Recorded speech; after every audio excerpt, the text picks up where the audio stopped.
जय हिंद दोस्तों। Youth education academy beginning of success में आपका बहुत बहुत स्वागत है।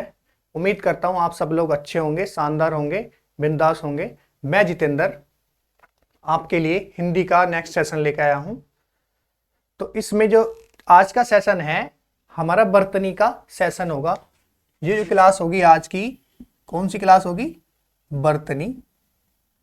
तो बर्तनी का जो चैप्टर है ये बहुत छोटा चैप्टर है मगर बहुत इंपॉर्टेंट है एग्जाम के पॉइंट ऑफ व्यू से। इसमें हर एग्जाम में 2-3 क्वेश्चन रखे हुए मिलते हैं। तो इसे करने के लिए हमें बर्तनी के बारे में थोड़ा जानना जरूरी है कि बर्तनी होती क्या है। तो बर्तनी के बारे में बात करें तो जो हमारी बर्तनी होती है, अगर किसी की वर्णमाला पे अच्छी पकड़ है तो उसकी बर्तनी उतनी ही साफ होगी और अच्छी होगी। तो इसका यह है कि हमारी जो वर्णमाला है, मात्राओं का ज्ञान अच्छा होगा तो बर्तनी का लिखावट अच्छी होगी। यानी कि अगर हम जैसा उच्चारण करते हैं हम वैसी ही बर्तनी यानी कि शब्द लिखते हैं। तो इसकी अगर बात करें तो जो बर्तनी है अंग्रेजी में इसे क्या बोला जाता है? स्पेलिंग। और उर्दू भाषा में इसे क्या बोला जाता है? हिज्जे। इसकी परिभाषा की बात करें तो परिभाषा ये होती है किसी शब्द के अक्षरों को मात्राओं सहित उच्चारित करना या लिखने का ढंग जो है वो बर्तनी कहलाता है। तो परिभाषा की बात करें इसकी, किसी शब्द को अक्षरों किसी शब्द के अक्षरों को मात्राओं सहित उच्चारित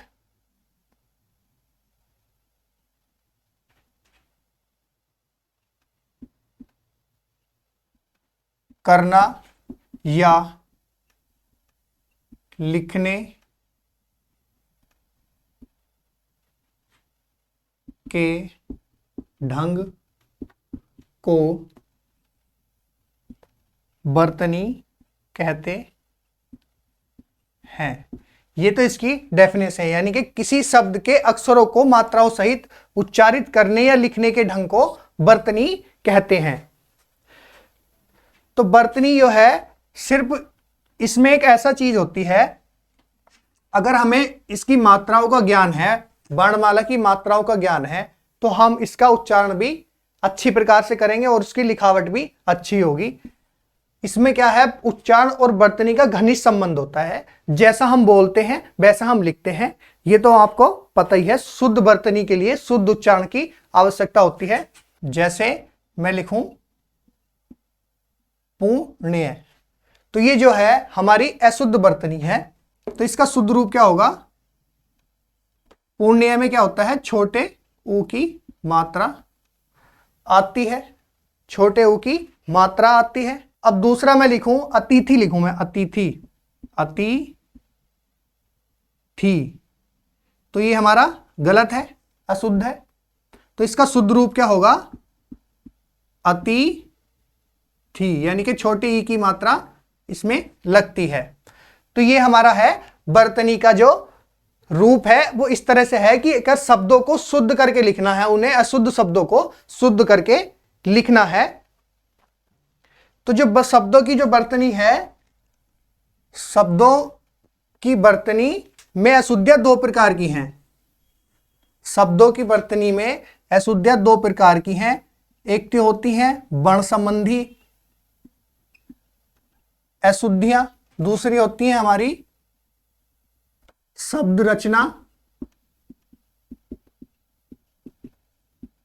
संबंधी अशुद्धियां होती हैं। 2 प्रकार की होती हैं, हमारी वर्ण संबंधी और शब्द रचना संबंधी अशुद्धियां 2 प्रकार की होती हैं। तो अब इसमें यह देखना है चैप्टर शुरू करने से पहले कुछ पॉइंट देखने हैं कि इसमें हमें इन छोटी छोटी बातों का ध्यान रखना है बर्तनी करते समय, कि छोटी सी भी गलती हमारी एक नंबर यानी कि एक बर्तनी एक क्वेश्चन को गलत कर सकती है। तो इसलिए छोटी छोटी बातों पे ध्यान देना है। तो बर्तनी संबंधी कुछ पॉइंट है, बर्तनी संबंधी कुछ महत्वपूर्ण बिंदु हैं हमारे। तो ये ध्यान देना है इन बिंदुओं पे कि हमें लिखावट के समय किस बातों का ध्यान रखना चाहिए और उच्चारण के समय किन बातों का ध्यान रखना चाहिए। तो इसमें नंबर 1 है, हमें लिखते समय सावधानी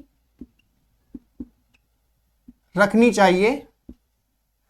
तो लिखते समय जो सावधानी हमें रखनी चाहिए, तो वो किस तरह की सावधानी रखनी चाहिए कि जैसे अगर मैं ख लिखूं, मैंने ख लिखा, अगर इसी ख में मैं इस तरह से लिख दूं तो ये शब्द में यानी कि इस वर्ण में अगर किसी शब्द में आ गया तो इस उसका अर्थ का अनर्थ कर देगा। जैसे मैं लिखूं खाना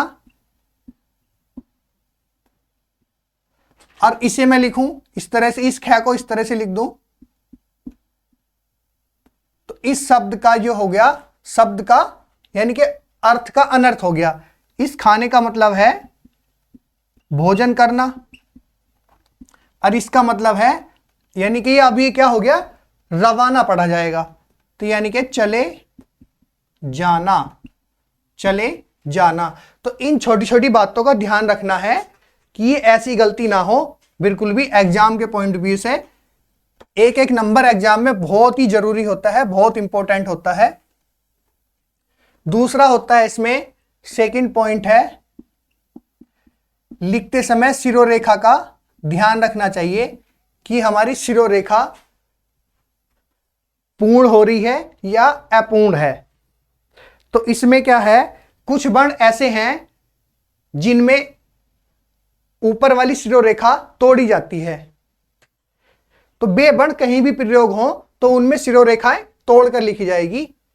तो जो हमारे वर्ण हैं वो कौन कौन से हैं ऐसे, एक है हमारा ध, थ, छ, श्र, भ, ए और से। तो ये शब्द हैं। इन शब्दों को लिखते समय ये चीज ध्यान में रखनी है कि ये शब्द कहीं भी आए, चाहे बीच में आए, शुरू में आए, बाद में आए, इनमें शिरोरेखा तोड़कर लिखी जाती है। तो ये गलती बिल्कुल ना करें कि अगर मान ले जैसे हमने लिखा धनुष, तो धनुष को आपने इसे पूरा इस पे शिरोरेखा लगा दी तो ये गलत हो जाएगा। तो ये धनुष है तो धनुष को हम इस प्रकार लिखेंगे कि शिरोरेखा तोड़कर लिखी जाएगी। जो भी ये शब्द है इनकी शिरोरेखा इनके मतलब तोड़कर लिखी जाती है। अब जैसे मैं इसका एग्जाम्पल लूं, मैं लिखूं अधर्म, अधर्म इस तरह से लिखा। मैं लिखा थकान, तो शिरोरेखा हमने तोड़कर लिखी। अब जैसे बहुत से लिखते हैं कक्षा, इस तरह से लिख देते हैं कक्षा। तो ये कक्षा ये है, ये बर्तनी के प्रकार से ये गलत है, अशुद्ध है। तो कक्षा में इस तरह से लिखा जाएगा कक्षा। जैसे मैं लिखूं आश्रम, आश्रम में बहुत से पूरी मात्रा लगा देते हैं मगर यहां पे ये मात्रा नहीं लगानी चाहिए। आश्रम एक हमारा शिरोरेखा तोड़कर लिखी जाती है आश्रम पे। जैसे मैं लिखूं भगत, तो भगत में भी इस तरह से अनार, और ये हो गया शोर। तो ये प्रकार है इनके प्रयोग। इन वर्ण का प्रयोग करते समय शब्दों में ध्यान रखना है कि कहां पे शिरोरेखा टूटती है, कहां नहीं टूटती। बाकी जितने भी वर्ण हैं उनमें शिरोरेखा पूरी लिखी जाती है। तो ये तो था हमारा शिरोरेखा का ध्यान रखना है कि हमें लिखते समय शिरोरेखा कहां पर तोड़नी है और कहां पर नहीं तोड़नी, ये चीज का ध्यान रखना है। अब हमारा आता है तीसरा इसमें कुछ संयुक्त वर्ण होते हैं, संयुक्त वर्ण। तो संयुक्त वर्ण तो वैसे भी पता है कि दो के योग से या संयोग से मिलकर बनता है। तो जो मिलकर बनता है वो तो संयुक्त वर्ण या अक्षर होता है। तो अब इसमें समझ लेते हैं कि इसमें किस प्रकार की जो गलती है, मिस्टेक है, वो आती हैं। तो संयुक्त वर्ण में जैसे हम कोई व्यंजन लिखते हैं तो अगर उसके हम नीचे हलंत लगा देते हैं तो वो आधा करके लिखा जाता है। जैसे मैं लिखूं कै, तो कै में कै प्लस ए, तो इसका मतलब है कि जो इसका व्यंजन है ये आधा लिखा जाएगा। तो कुछ शब्द ऐसे होते हैं जिसमें व्यंजन जब बीच में आता है तो वो आधा हो जाता है, तथा कुछ वर्ण ऐसे हैं जो बीच में आने पर आधे नहीं होते। तो इस चीज का ध्यान रखना है। जैसे कौन कौन से हैं, तो 6 हो गया, एक हो गया टे, ठे, डे, ढे, एक हो गया टे ठे ढे, दे, रे और है। तो ये हमारे वर्ण है। तो ये अगर किसी शब्द के बीच में आएंगे तो ये इनके नीचे जब हलंत लगता है तो ये आधे लिखे जाते हैं। इनका मतलब है कि अगर कहीं भी ये आगे लिखकर तो ये आधे लिखे जाते हैं। जो इनका जो है, इन्हें दूसरे व्यंजन के साथ युग्म करके लिखा जाता है। इन्हें दूसरे व्यंजन के साथ युग्म करके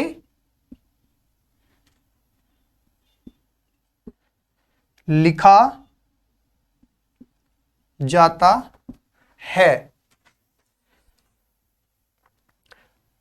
तो इन्हें दूसरे व्यंजन के साथ युग्म करके लिखा जाता है। जैसे मैं लिखूं युद्ध, तो इसमें एक साथ दो व्यंजन प्रयोग हो रहे हैं।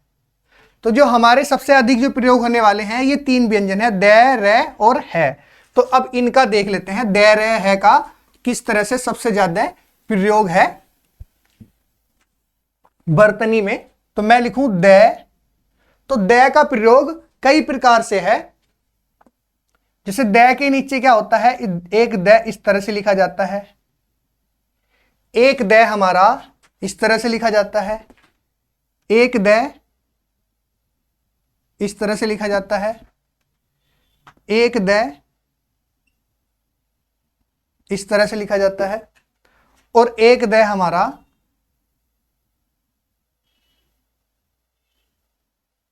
इस तरह से लिखा जाता है, और एक दे इस तरह से लिखा जाता है। कितने प्रकार से हो गया ये? 3 और 3, 3 और 3 6 प्रकार से हो गया। अब जो इसमें योग करके बना है, तो योग करके इसमें कौन कौन से व्यंजन साथ में आते हैं, कौन कौन से वर्ण इसमें साथ में आते हैं। जैसे मैं लिखूं दे के साथ इसमें क्या आता है, ये, इसमें दे के साथ जो योग में आता है, दे के साथ दे आता है, इसमें दे के साथ बे आता है, इसमें दे के साथ भय आता है, इसमें दे के साथ मैं आता है, और इसमें दे के साथ ध का प्रयोग होता है। तो इन सबसे यह तात्पर्य है कि जो हमारा पहला वर्ण होगा वो किसी भी शब्द में आएगा तो वो आधा होगा, जो बाद वाला होगा वो हमारा पूरा शब्द होगा। तो जो पहला शब्द है वो स्वर के बिना होगा, दूसरा जो होगा वो स्वर के सहित होगा। जैसे मैं लिखूं विद्या, तो विद्या लिखते हुए इसमें जो द है वो हमारा आधा है, तथा जो यह है वो हमारा पूरा है। अगर हम इसका दूसरा रूप लिखेंगे तो बी द या, तो इस तरह से ये दूसरा रूप लिखा जाएगा, जिसमें हलंत लगने से ये पता चल रहा है कि जो हमारा दे है वो आधा है और जो यह है वो हमारा पूरा है। इसी प्रकार और इनके उदाहरण देख लेते हैं। जैसे मैं लिखूं उद्यान, तो उद्यान में उदय आ न, उद्यान हो गया। एक और है हमारा, जैसे मैं लिखूं उद्देश्य, इस तरह से लिखा जाता है। हम उद्देश्य को इस प्रकार भी लिख देते हैं उदय, इस प्रकार भी लिख देते हैं। हम उद्देश्य को इस प्रकार भी लिख देते हैं। एक शब्द है हमारा, जैसे हम लिखते हैं शुद्ध, तो शुद्ध में द और ध आता है, तो स उ द ध, हम इस प्रकार भी इसे लिख देते हैं। तो इन्हें लिखते समय ये चीज ध्यान में रखनी है वर्तनी में कि इस प्रकार की कोई गलती ना हो। द के इतने सारे रूपों में हम इनका प्रयोग करते हैं। अब इसी प्रकार दूसरा देखते हैं जो हमारा होता है, तो है का भी इसी प्रकार कई प्रकार से यूज किया जाता है, कई प्रकार से प्रयोग किया जाता है। तो दूसरा है हमारा है,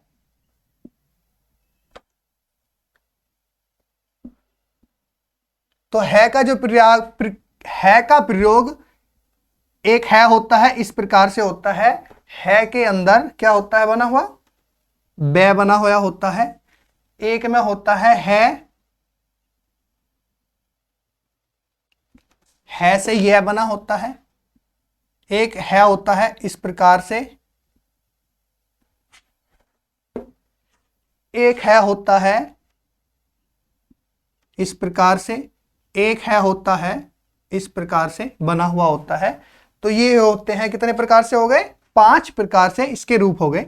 तो इस है में जो योग बनता है, जो संयोग बनता है प्लस बे का बनता है। इस है के अंदर जो योग है, जो संयोग है व्यंजनों का, वो है तथा ये का है। इसमें है प्लस मैं का है, इसमें है और ले का है, और इसमें है प्लस ने का है। तो इसमें भी इसी प्रकार से है जिस प्रकार से द में था कि जो हमारा पहला वर्ण है वो आधा होगा, जो दूसरा वर्ण है वो पूरा होगा। यानी कि पहला वर्ण हमारा स्वर के बिना होगा, दूसरा वर्ण हमारा स्वर के साथ होगा, स्वर के साथ होगा, स्वर सहित होगा। तो ये है। अब जैसे हम इसका एग्जाम्पल देखें, उदाहरण देखें हम, तो जैसे मैं लिखूं वेल, लिखा मैंने वेल, तो वेल को हम कैसे लिख सकते हैं, वेल में है प्लस वे ले, वेल। तो इसमें ये जो हलंत लगा हुआ है इस वर्ण के नीचे, तो ये है आधा है, जो अगला वर्ण है वो पूरा है, इस प्रकार से लिखा गया है। अगला हम लिखें, जैसे ब्रह्मा लिखा हमने, ब्रह्मा हमने लिखा, तो ब्रह्मा में क्या है, ब्रह्मा हमने लिखा। अगर हम ब्रह्मा का दूसरा रूप लिखेंगे तो ब्रह है मा, तो ब्रह्मा हमारा इस प्रकार लिखा जाएगा। अगर हम दूसरा एक और प्रकार लिखें इसका, तो हम लिखें जैसे आहा ला द। अगर इसका हम दूसरा विस्तारित रूप लिखें आहा ला द, तो इस एग्जाम्पल में जो है हमारा वो आधा है और ले हमारा पूरा है। इन सबसे कहने का तात्पर्य ये है कि अगर हम इन वर्णों को लिखते समय इस चीज का ध्यान रखेंगे तो हमारी वर्तनी बिल्कुल भी गलत नहीं होगी, किसी भी प्रकार की गलती हमारी वर्तनी में नहीं पाई जाएगी और हमारा कोई भी नंबर एग्जाम में नहीं कटेगा। तो इन चीज का ध्यान रखना है। तीसरा है हमारा यो था रे, तो रे को हम क्या बोलते हैं, रेफ वर्ण भी से कहा जाता है। तो रे के हमने कई प्रकार से प्रयोग देखे थे। रे की जो मात्रा है हमने इसके शिरोरेखा के ऊपर भी देखी थी, रे की मात्रा शिरोरेखा के नीचे भी, जो हमारे गोल आकृति के वर्ण होते हैं उनके नीचे देखी थी, और रे का जो स्वर होता है उसमें भी हमने रे की मात्रा का प्रयोग देखा था। तो ये तो हमने देख लिया था। अब दो जो रे हैं, तो इन रे का प्रयोग हम दो प्रकार से और करते हैं। एक तो रे का छोटे ऊ के साथ प्रयोग होता है, एक रे होता है बड़े ऊ के साथ प्रयोग। तो जो रे का छोटे ऊ के साथ प्रयोग होता है रे प्लस ऊ और रे प्लस ऊ। तो रे का जो किस प्रकार से प्रयोग होता है, जैसे मैं लिखूं रुपया, तो जो रुपया में रे के साथ ऊ है वो छोटा ऊ प्रयोग हुआ है। कौन सा ऊ प्रयोग हुआ है? छोटा ऊ प्रयोग हुआ है, छोटा ऊ प्रयोग हुआ है। एक मैं लिखूं रुमाल, तो रुमाल में भी छोटा ऊ प्रयोग हुआ है, छोटा ऊ प्रयोग हुआ है। जैसे मैं लिखूं, इसका एग्जाम्पल मैं लिखूं रूप, तो रे के साथ बड़े ऊ का प्रयोग हुआ है। तथा उसके बाद मैं लिखूं रूद, तो ये मतलब जो रे है उसके साथ थोड़ा सा उच्चारण, मतलब कि बोलने में थोड़ा अधिक समय लग रहा है, तो इसलिए इनमें थोड़ा सा ध्यान रखना है कि हमें लिखते समय कि हमें किस तरह का उच्चारण सुनाई दिया और हमने क्या लिखा, ये चीज हमें ध्यान में रखनी है। तो ये तो था हमारा लिखते समय कौन कौन सी हमें गलतियों पे ध्यान रखना है। अब एक है वर्तनी संबंधी, अब इसमें नेक्स्ट है हमारा उच्चारण करते समय, उच्चारण के समय सावधानी बरतनी है हमें। उच्चारण के समय हमें क्या सावधानी रखनी है? तो एक शब्द मैं लेता हूं से, तो से के उच्चारण में हमें बहुत सारी गलती पता चलती हैं और हमें कुछ आवाज ऐसी सुनाई देती है कि जो उसमें होती नहीं है, फिर भी हमें वो सुनाई देती हैं। जैसे मैं लिखूं, अगर से के बाद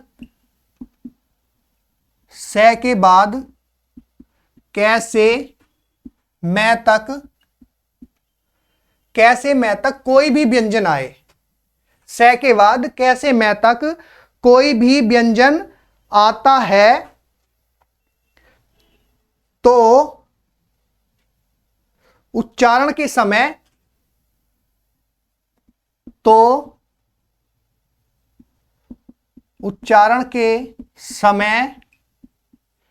जो से है, तो इस से पहले ई ध्वनि सुनाई देती है। तो मतलब कहने का यह है कि जो हमारा से है, तो से के बाद कैसे मैं तक कोई भी व्यंजन आए, तो उच्चारण के समय से पहले हमें ई की ध्वनि सुनाई देती है। तो ई हमारा वहां मौजूद नहीं होता, उपस्थित नहीं है, फिर भी हमें ई सुनाई देता है। और उसके बाद हमारा ए स्वर भी वहां पर नहीं होता है, नहीं है। तो जैसे मैं लिखूं, जैसे मैं एग्जाम्पल लिखूं, इसमें मैं लिखूं स्टेज, दूसरा मैं लिखूं स्तूप, एक मैं लिखूं स्नान। तो इनके जब हम उच्चारण कर रहे हैं इन शब्दों का, तो हमें स्टेज ई की तो ध्वनि सुनाई दे रही है, मगर हमारा ई वहां पर मौजूद नहीं है, तो इसलिए, और इसमें फिर ए स्वर भी नहीं है। तो वो इस प्रकार देखना है। जैसे मैं इसका अगर मैं लिखूं से प्लस टे प्लस ए प्लस जे प्लस ए, तो जो हमारा हमने इस शब्द का वर्ण विक्षेपण करा, तो हमने से देखा, टे, उसके बाद ए, तो इसमें ई की तो कोई ध्वनि हमें दिखाई नहीं दी, मतलब कि हमें कोई शब्द इसका ई का कोई वर्ण हमें दिखाई नहीं दिया, बस ई हमें सुनाई दे रहा है। तो इस प्रकार से ये हमारा होता है। हमें इस चीज का ध्यान रखना है कि हमें जो सुनाई दे रहा है वो होता नहीं है, और जो होता है वो सुनाई देता नहीं है। तो इसलिए इन शब्दों को लिखते समय ये गलती ना करें। स्तूप में भी इसी प्रकार है और स्नान में भी इसी प्रकार है। इसमें दूसरा है, अगर से के बाद ये है हमारे ये से है तक, से के बाद अगर ये से है तक व्यंजन आए, तो से जो है से ही सुनाई देता है। तो जो से है हमारा वो से ही होता है। इसमें इसके उच्चारण में कोई अंतर नहीं आता, जो स है हमारा वो स ही होता है। जैसे मैं लिखूं स्याही, स्याही में स ही सुनाई दे रहा है और स ही लिख रहे हैं हम। उसके बाद मैं लिखता हूं जैसे स्लेट, स ही सुनाई दे रहा है और स ही हम लिख रहे हैं, तो इसमें कोई अंतर दिखाई नहीं दिया। बाकी एक स हो रहा है हमारा, इसी में अगर स के बाद क्या आ जाए, बे आ जाए, स के बाद बे आ जाए, तो उसमें हमें ऊ और ऊ का जो भ्रम है, भ्रम पैदा हो जाता है। तो जो स है, अगर स के बाद बे आता है तो हमें ऊ और ऊ का भ्रम पैदा हो जाता है, मगर ऊ वहां उपस्थित नहीं होता, फिर भी हमें भ्रम हो जाता है। जैसे मैं लिखूं स्वागत, स्वागत, तो स्वागत लिखते समय हमें ऊ का भ्रम हो रहा है, मगर ऊ वहां पर मौजूद नहीं है। और मैं लिखूं जैसे स्वभाव, लिखूं स्वभाव, स्वभाव। एक मैं लिखूं स्पर्श, मैंने लिखा स्वर्ग, एक मैं लिखा स्वर्ग। तो हमें इन शब्दों का उच्चारण करते समय ऊ का तो भ्रम पैदा हो रहा है, मगर ऊ हमें वहां पर दिखाई नहीं दे रहा। तो इस चीज का ध्यान रखते हुए ये गलती ना करें कि हमें जो सुनाई दे रहा है उस चीज का बिल्कुल भी किसी प्रकार की गलती ना करें। एग्जाम में ये बहुत जरूरी है कि हमारा एक नंबर एक छोटी सी गलती से कट सकता है। अगर क्लास आपको अच्छी लग रही है तो क्लास को लाइक करना, कमेंट करना और क्लास को शेयर जरूर करना। अगर आप चैनल पर नए हैं तो चैनल को सब्सक्राइब जरूर करें। उसके बाद आता है हमारा, जैसे कि ये हो गया, अब दो वर्ण है हमारे डे डे डे, ये आते हैं हमारे डे डे डे और डे। तो ये वर्ण है हमारे, जो इसी का दूसरा रूप है, ये इसका दूसरा रूप है। तो ये होते हैं हमारे टे वर्ग के, हमारे ये वर्ण है, व्यंजन है। तो बात करें इस शब्द की, इस शब्द से, इस वर्ण से शब्द शुरू होता है, मगर इन दोनों से कोई भी वर्ण शुरू नहीं हो सकता। तो जैसे मैं लिखूं इससे, मैं लिखूं डकैत, मैं लिखूं डकार। तो ये चीज है, ये दोनों हमारे क्या है, इन्हें उच्छिप्त व्यंजन भी बोलते हैं। ये हमारे दोनों उच्छिप्त व्यंजन भी हैं, जैसे डे डकार। अब हम इसका प्रयोग करना चाहें तो हम इसका प्रयोग शब्द के बीच में कर सकते हैं, कहीं पर भी कर सकते हैं, मगर इससे शब्द की शुरुआत नहीं कर सकते। जैसे मैं लिखूं सड़क, तड़प, तो ये हमारे डे के प्रयोग है। इसी प्रकार ये दोनों हैं, इससे शब्द की शुरुआत हो सकती है, मगर इससे शब्द की कोई शुरुआत नहीं होगी। तो जैसे मैं लिखूं ढोलक, ढोना, तो ये हमारे डे के प्रयोग हैं। और जैसे मैं लिखूं इसमें पढ़ना, चढ़ना, तो ये दोनों हमें इस चीज का ध्यान रखना है कि इनका प्रयोग करते समय ये देखना है कि ये जो डे है और ये डे डे है, तो कहां पे प्रयोग हो रहा है, कि इससे अगर शब्द की शुरुआत इससे करेगी तो वो गलत हो जाएगा, वर्तनी में वो अशुद्ध माना जाएगा। एक है हमारा इसी में बे और बे। तो बे बे में अंतर समझने के लिए सिर्फ इतना ध्यान रखना है कि अगर बे बे में जरा सा भी अंतर हो जाए, बे और बे का प्रयोग, अगर इसी में जरा सा भी अंतर हो जाए तो पूरा अर्थ का अनर्थ हो जाता है। वो कैसे होता है, जैसे मैं लिखूं बहन, अगर मैंने बहन लिखा तो ये होता है भगिनी, मतलब भाई बहन। और दूसरा मैं लिख दूं बहन, तो ये जो बहन है ये होता वहन, ये होता है वहन। तो इसके जो उच्चारण में इतना अंतर हो जाएगा कि इसका अर्थ का अनर्थ ही हो जाएगा। तो ये गलती करनी नहीं है और ध्यान में रखनी है। तो इसमें क्या होगा, इसमें इसका मतलब होता है ढोना। बहन मतलब ढोना, वजन ढोना, तो ये होता है बहन। और दूसरा होता है हमारा, जैसे मैं लिखूं बार, तो इसका मतलब होता है दफा। और एक मैं लिख दूं बार, इसका मतलब होता है हमला या युद्ध। तो ये चीज हमें ध्यान में रखनी है। छोटी छोटी चीज है, इनकी गलती नहीं करनी बिल्कुल भी एग्जाम में। अगर गलती हो गई तो बर्तनी का एक क्वेश्चन भी गलत हुआ तो हमारा 1 नंबर कट जाएगा। तो इसलिए छोटी छोटी चीज है हमें ध्यान में रखनी है, बिल्कुल अच्छे से करनी है। अब इसमें नेक्स्ट है अनुस्वार जो है हमारा, तो उस अनुस्वार का प्रयोग हम कितने प्रकार से कर सकते हैं।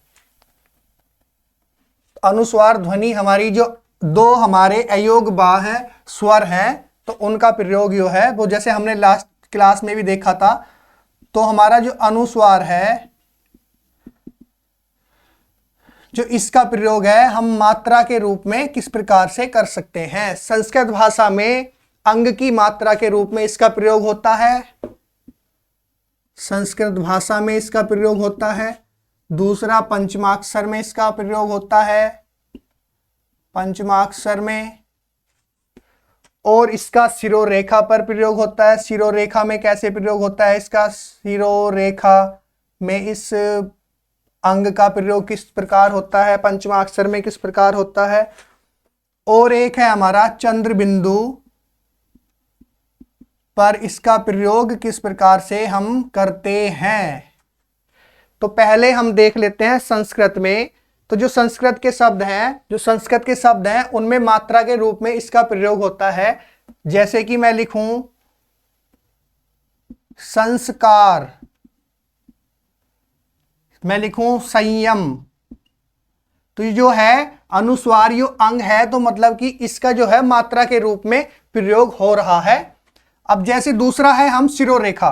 तो शिरोरेखा जो है, तो शिरोरेखा वाली जो ऊपर वाली जो वो होती हैं हमारी मात्राएं, शिरोरेखा के जो ऊपर वाली मात्राएं लगती हैं कौन कौन सी हैं, ये जो हमारी मात्राएं हैं, छोटी ई, बड़ी ई, ए, औ, ओ, औ।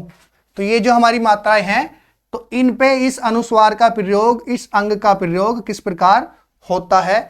जैसे मैं लिखूं मैं, तो मैं में इस तरह से प्रयोग हुआ। जैसे मैं लिखा क्यों, क्यों में हमारा इस प्रकार प्रयोग हुआ। मैं लिखता हूं नहीं, तो नहीं में हमारा इस अनुस्वार का प्रयोग होता है, इस प्रकार से प्रयोग होता है। तो ये जो है छोटी छोटी चीज ध्यान में रखनी है। और दूसरा होता है चंद्र बिंदु। जो हमारा चंद्र बिंदु है, तो चंद्र बिंदु में जो अनुस्वार है इसे मात्रा के रूप में किस प्रकार से प्रयोग करते हैं। तो जो शिरोरेखा होती है ना, शिरोरेखा के नीचे वाली जितनी भी मात्राएं होती हैं, नीचे वाली मात्राएं जो होती हैं, नीचे वाली जो मात्राएं होती हैं, तो उनका ये ध्यान रखना है।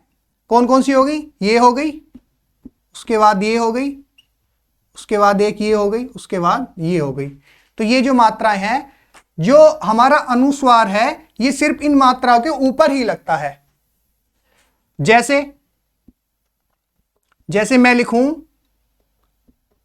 चांद, लिखूं चांद, तो जो हमारी जो अनुस्वार लगा, तो ये सिर्फ नीचे वाली मात्रा पे लगा। मैं लिखूं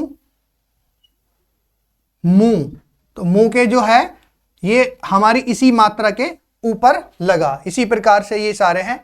इसमें एक नोट करने वाली बात है, जो हमारी री है, ये जो एक री वाली जो मात्रा है, ये किस किस पे प्रयोग नहीं होती, एक तो त्रय पे और एक श्रय श्रमिक पे। इन 2 मात्राओं पे इसका प्रयोग नहीं होता। अब इस बात करते हैं इसमें पंचमाक्षर में किस तरह से इसमें अनुस्वार का प्रयोग होता है। तो ये बहुत जरूरी है जानने वाली बात कि पंचमाक्षर में अनुस्वार का प्रयोग किस प्रकार होता है। तो जो हमारे पंचमाक्षर हैं, तो कौन कौन से पंचमाक्षर हैं हमारे? ड, अणे, अणे, न और मैं। तो ये हमारे पंचमाक्षर हैं। अगर किसी शब्द में पंचमाक्षर आधा आ जाए, यानी कि इनमें से कोई सा भी पंचमाक्षर आधा आ जाए और उसके बाद इसी वर्ग का कोई भी वर्ण आ जाए, यानी कि कैसे रे तक कोई भी वर्ण आ जाए, तो जो हमारा पंचमाक्षर है वो अनुस्वार यानी कि इस अंग में बदल जाता है। वो कैसे? जैसे मैं लिखूं गंगा, तो गंगा का जो दूसरा विस्तारित रूप है इसी पंचमाक्षर को, ये जो हमारा अनुस्वार में बदला, तो कैसे बदला? तो जैसे मैंने लिखा गे रे गा, यानी कि बीच में आने की, ये आधा हो गया, आधा होने की वजह से इसी वर्ग का अगला वर्ण आ गया, तो उसकी वजह से ये हमारा गंगा लिखा गया। अब मैं दूसरा लिखूं मैं चंचल, चैन चे ले, तो चंचल में दोस्तों जो चे है हमारा अणे चे ले, तो जो हमारा पंचमाक्षर आया नासिक के व्यंजन, तो उसी वर्ग का अगला जो वर्ण आने की वजह से ये क्या होगा, ये हमारा आधा होने की वजह से अनुस्वार में बदल गया। किस में बदल गया? अनुस्वार में बदल गया। तो ये हो गया हमारा चंचल। तो ये था दोस्तों वर्तनी की छोटी सी क्लास थी। कल हम इसका टेस्ट लगाएंगे, जितने भी प्रीवियस ईयर में आए हुए क्वेश्चन हैं उन्हें अच्छी प्रकार से करेंगे, और एक एक नंबर बहुत जरूरी होता है एग्जाम में, तो ये चीज़ ध्यान में रखते हुए बहुत ही बेहतरीन तरीके से टेस्ट लगाएंगे। उम्मीद करता हूँ क्लास आपको अच्छी लगी होगी। अगर क्लास अच्छी लगी हो तो क्लास को लाइक करें, कमेंट करें, शेयर करें और चैनल को सब्सक्राइब करना ना भूलें और बेल आइकन जरूर दबाएं, जिससे कि आपके पास क्लास का कोई भी नोटिफिकेशन आएगा वो सबसे पहले आपके पास आएगा। मिलते हैं नेक्स्ट क्लास में, तब तक के लिए जय हिंद, जय भारत।